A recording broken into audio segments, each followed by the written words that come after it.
ओम करलवदनं घोरं मुक्तकेशी चतुर्भुजं कालिकं दक्षिणं दिव्यं वन्नमाला विभूषितं ओं जयंती मंगला काली भद्र काली कपालिनी दुर्गा शिवा कमा धत्ती स्वाहा सदा नमस्तुते काली काली महाकाली काली के पापो हारिणी धर्मार्थ मोक्षदे देवी नारायणी नमस्तुते। আজকে ছোট একটা অনুষ্ঠান খুব অল্প সময়ের, যেটা হচ্ছে কর্কট রাশির আগামী এপ্রিল মাসটা 2025 সালের এই বছরের এপ্রিল মাসটা কিরকম যেতে পারে ওভারঅল একটা ক্যালকুলেশন। কর্কট রাশি প্রচুর লোক আছে, এরকম লোক কয়েক কোটি আছে, প্রত্যেকের এক হবে না, এটা জাস্ট ওভারঅল ক্যালকুলেশন। যেরকম কর্কট রাশির এখন ঢাইয়া চলছে, অষ্টমে শনি, রাশি সাপেক্ষে ঢাইয়াটা দেখা হয়, 7.5 দেখা হয়।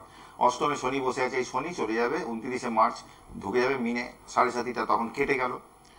নবম স্থানটা একটু পীড়িত হবে, পিতার হেলথ নিয়ে একটু টেনশন হতে পারে, তবে যেহেতু এখানে পুজো পাঠও আপনাকে করাবে, শনিদেব পূর্ব ভাদ্রপদ নক্ষত্রে নবম ভাবে চলে যাচ্ছে, সেই জায়গাটা ভালো হলো।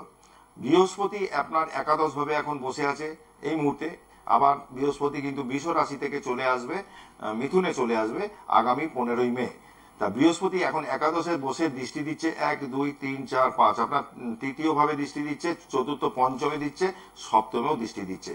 দাম্পত্য সমস্যা যদি কিছু থাকে সেই জায়গাটা অনেকটা ঠিকঠাক হয়ে যাবে, বিজনেসের জায়গাটা অনেকটা ডেভেলপমেন্ট হবে। আর আপনার ছোট ভাই বোন যাদের সাথে আপনার কোনো রকম বনিমনা ছিল না, ভুল বোঝাবুঝি ছিল, কথা হতো না, সেই জায়গাটা অনেকটা মিনিমাইজ হয়ে যাবে।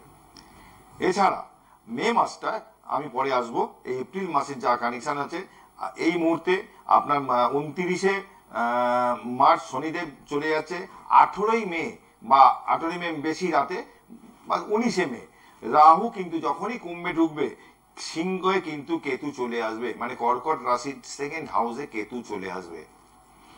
কেতু যখন চলে আসবে আপনার সেকেন্ড হাউসে, তখন কিন্তু আপনাকে কিন্তু একটু বুঝে চলতে হবে খরচাপাতির ব্যাপারটা।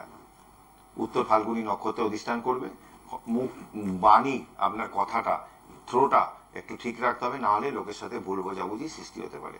ভালো থাকবেন, নিয়মিত একটু পুজো পাঠ করুন, বিশেষ করে পূর্ণিমার দিনকে আপনি যদি পারেন একটুখানি দুধ বা পায়েস একটু রান্না করে খান। ভালো থাকবেন। জয় মা তারা, জয় জয় তারা।